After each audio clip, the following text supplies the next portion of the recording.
Hi, this is Kirk Johnson. I'm president of the BMW Motorrad Club in Northern Illinois. In this do-it-yourself video, I'm going to tackle the air and the gas filter. Now, in order to do this this service on here, a lot of parts have to come off the bike. It's no wonder that they charge you an arm and a leg when you take it to the dealership for this particular service. Because you have to remove the radio, you got to remove the fairings, you got to remove the seat, you got to remove the gas tank. All kinds of stuff that have to be done on this particular service, and I'm glad it only comes once every 12,000 miles. My bike is due for that 12,000 mile service, so as I go through this video, I'll talk about the different things, all the things that you need to remove, and if you do appreciate what I'm doing here, and you'd like to donate to our club, please feel free to do so. There's a link here on the site. I think it's down there in the left corner. And I very much appreciate it. But regardless, these videos are out there for free, and I hope they give you some kind of an encouragement to do some of this service on your own. This one just takes a lot of time. It's not a lot of skill, just mostly it takes time, and really not a whole lot of money. There's areas where there's different filters and things that you can use that will save you a lot of money over those BMW filters. But if you want to buy the BMW branded filters, hey, good for you. Those are good quality things. So anyways, I'll get started on this thing, and thank you for watching. We're going to get the gas tank off here. We got both side panels removed, and the last thing, which I did not cover in that other video, was we got to take off this the radio stingray here, or bat wing, or whatever you want to call it.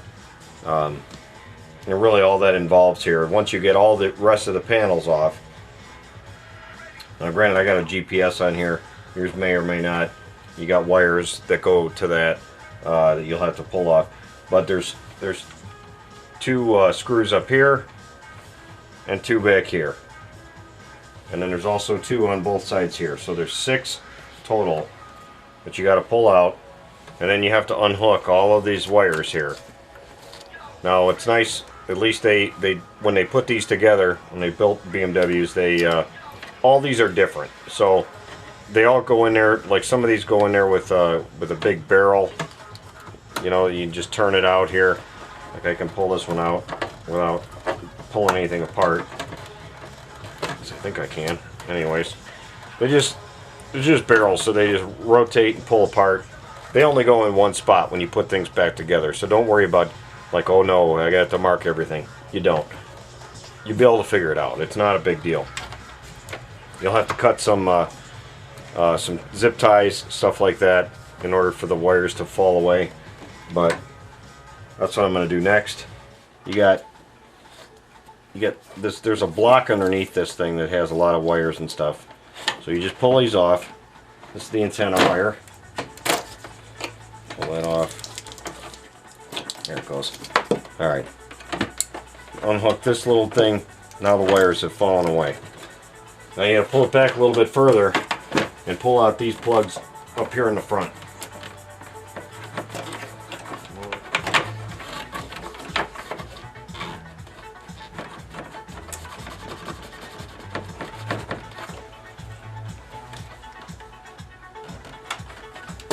Alright. Then you just lift the radio stingray right away. Get the rest of the gas tank off now. We're going to have to pull this brace off of here. These wires here are just for some accessories of mine, so I left myself enough slack so I don't have to disconnect them from anywhere on the bike. I can just get the gas tank out. So anyways, we got to pull this brace off, and you can see the points that it's held on with. There's 2 points up here. There's 2 on that side and 1 on this side. We got to pull these wires away. So we cut the zip ties here.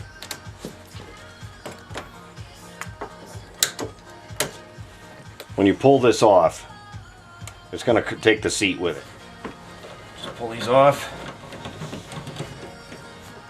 Throw them in the bucket.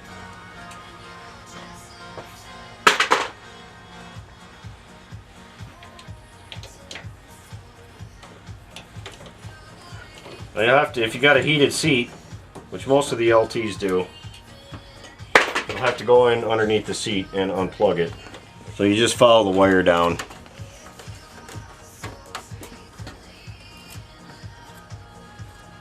And there's a white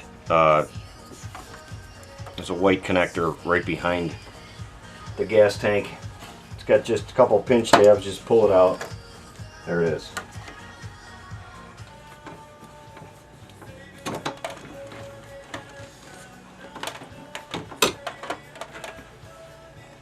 All right.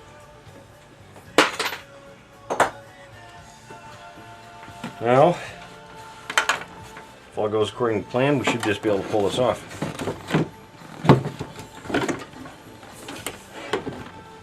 There's a hex bolt in here, and there's one up here, and it's really just more of a crush fitting. There's one up all the way up in here. It's more of like a little crush rubber fitting. You can just loosen it up if you need to. Most times you don't even need to really loosen it up, because what happens is you pull these couple of bolts out of here. Pull these couple of bolts out, and then you're going to slide the tank back. It's going to come off of those areas, and you'll be able to muscle the whole tank out of here. It's very, very helpful prior to starting this that you don't have a lot of gas in your tank. These are 6.3 gallon gas tanks. That's they can get pretty heavy, like 7 pounds per gallon, whatever. I think I'm down to maybe a quarter of a tank or something on this thing. So it only has a couple of gallons of gas, and that way I can roll it over too and work on where the pump is and get to the fuel pump. A little bit of close-ups on the connections here that we got to remove. One, we got to pull off this connection here. This is the fuel sender. It's the one that shows your gas gauge. So you just squeeze these two tabs in and pull straight back and just set it aside. The other ones that are going to have to be removed are down here. Okay, this one right here goes to the fuel pump. Hopefully I'm getting all this. This one right here goes to the fuel pump. You can just see the wires, you know, where they go. They lead up into the fuel pump. So we're going to pull this one off. The other thing that has to be disconnected are these connections here. Now on my bike is a little bit unique from other bikes that are out there. A lot of motorcycles, a lot of K bikes, most bikes in fact, have quick disconnects, and they've got like a little button that you push in, and then you could just easily separate these two and they automatically shut the gas off. On my bike, I don't have these quick disconnects. This is just a little PVC tube that goes through here, and it's clamped on both ends. So the clamp is on different ends so I don't screw them up. I didn't put this in, somebody else did, but I'm one of those people that have a real hard time changing something if it isn't broke. If you do have the plastic quick disconnects here, I highly recommend, absolutely insist that you would change those out to the metal ones, the updated metal ones. They're pretty costly. They're probably, I think, 75 bucks or something for the set, but it can definitely save your butt out on the highway, because these things, you know, as you're going down the highway, they're vibrating a little bit, and eventually they crack. And it's not this PVC tubing that will crack. It's those quick disconnects, those plastic original quick disconnects.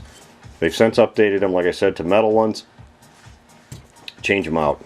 Just take the time and do it, and change them out, and you'll be glad that you did. Fuel filter is up underneath this bottom ring here. We'll have to pull that bottom ring off, and all the way up inside this thing is the fuel pump and filter assembly.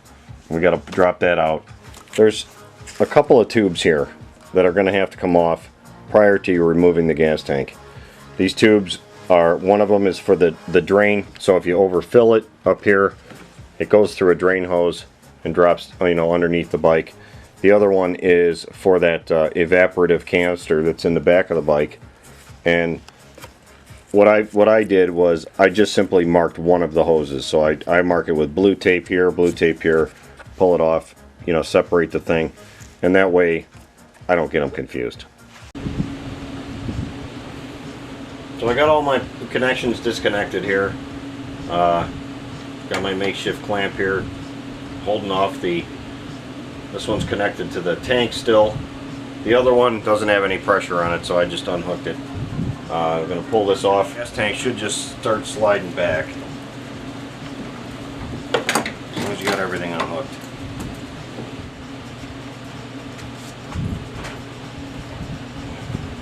So we got the gas tank out now, and I got it tipped over so I was able to take off this clamp so nothing else leaks out of there. Anyway, on your gas tank you're going to find up here toward the front of it there's an arrow, and there's a corresponding arrow between these two hoses right here, and there's also an arrow back here. It all points in line. So when you put this thing back together again, you're going to line up these arrows here. You're going to turn this thing so you can lock this thing down. So I got a real big clamp here. You can use a strap clamp. I wouldn't really recommend, you know, smacking on this thing because these tips will just break right off. So anyways, you just get this thing around here, and of course I'm going in the wrong direction.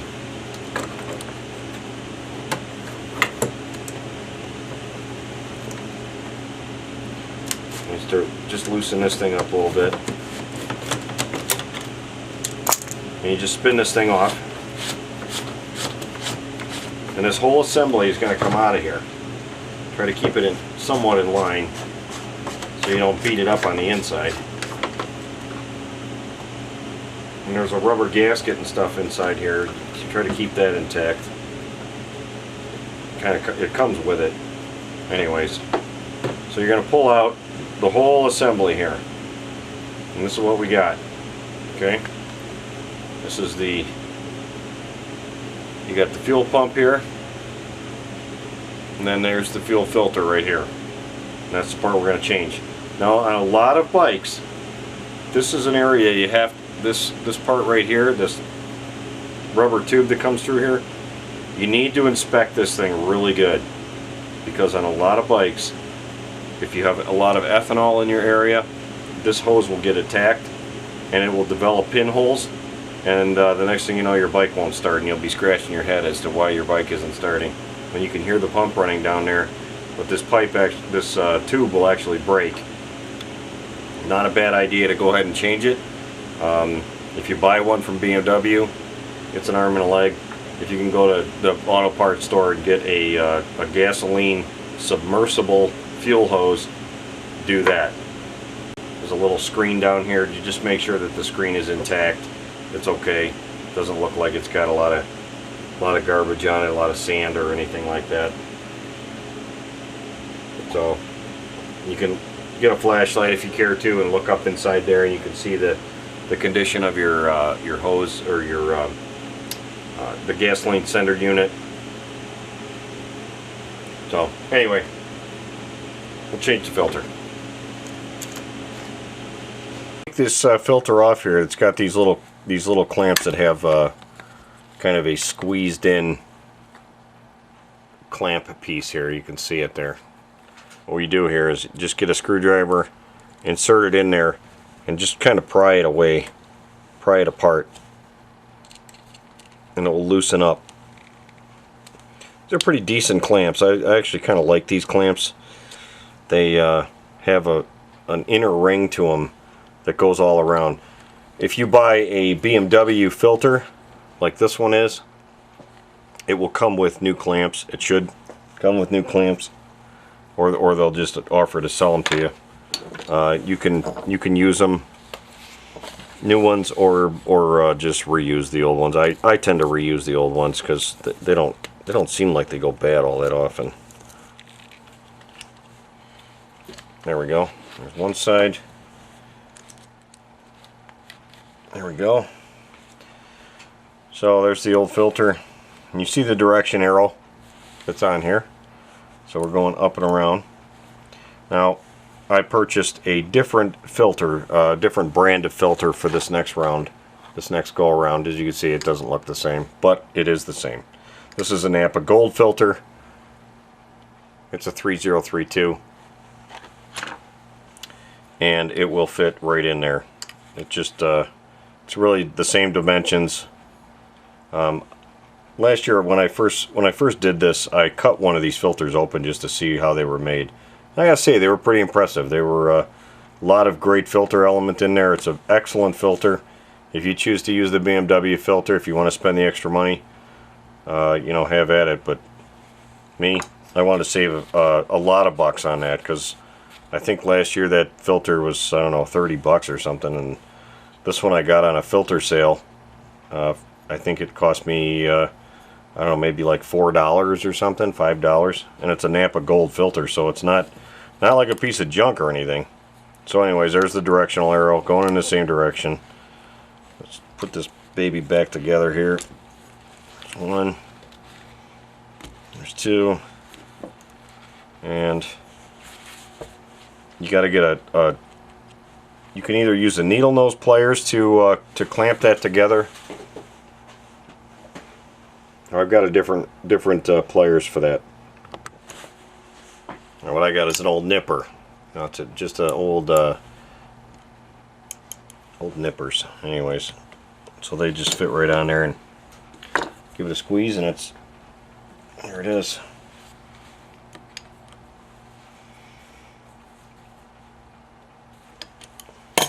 And that's it. They're on there nice and tight. Okay, well now it's really, the filter's changed and it's ready to go back in. So putting this thing back together now,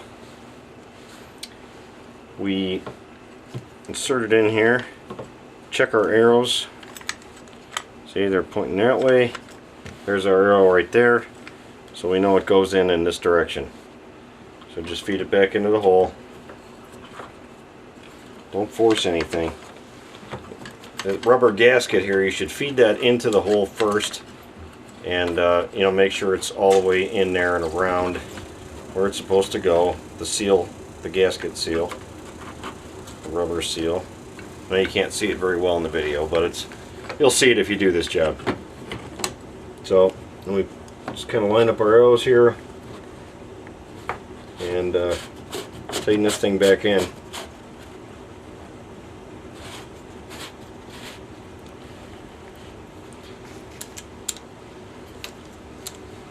And our little wrench. Sometimes it'll want to turn when you tighten this up the rest of the way, but and again, sometimes it don't. Man, look at that, didn't do it. So I got my arrows, they're touching, they're pointing at each other. This thing's ready to go back on the bike. Alright, that's it. That's all there is to changing. I know it seems like a lot. It is kind of a lot. It's not like a little filter element that's hanging outside your tank on your naked bike, you know, where you just pull it off and put a new one in. But that's the way BMW does things. They try to make it as difficult as possible, so you got to take it to the dealer. In order to change the air filter, it's inside the air box here. And really all there is to it is, once you get the gas tank off, you take off these 4 screws, you pull out the old filter element, drop the new one in. So I'll show you that. The other thing is too, with this, in order to save some money, because I'm all about this saving the money thing, instead of buying a BMW branded filter, now BMW does not manufacture their own filters. They're made by the Man Filter Company, and if you buy a Man filter, you get the exact same filter as the BMW filter, only it just doesn't say BMW on it, it says Man filter on it. Now the last time I bought a filter, it was a BMW filter. I paid like $45 for this thing. As you can see here, when I pull this thing out, I'm going to show it to you here. Here's the old filter. It actually doesn't even look like it needs to be changed. Jeez, I may not even change the thing. Anyways, There's the old filter. You can see it's a yellow filter. It's got the little plastic stripes or whatever these things are here, rubber stripes. It's got, you know, all this part on here, the BMW number, the part number. Here's the man filter. It's a C2243/1. I think that just means that there's one in the package. I got this filter from nationalfleetparts.com. Instead of paying the $45 for this filter, I got this one on sale for $20.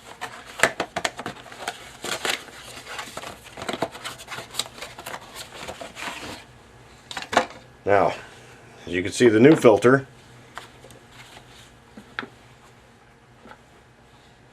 there really is no difference between them. It even has the same white. The only thing different is the printing on it. Made in Germany, made in Germany. It's got the pull tab. It is absolutely the exact same filter, just with different printing on it. So don't be afraid to go and get a man filter for this thing if you want to save a couple bucks, instead of buying this stupid BMW filter for 45 stinking dollars. So look down in here, make sure there's no critters that have been building up any nests or anything like that. And all you do is just drop the new filter in. That's it.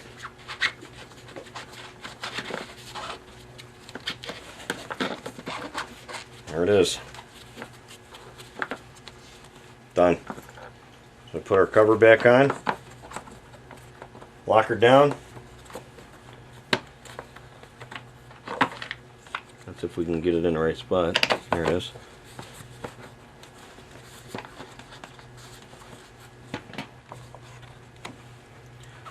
So I just want to thank you for watching this video.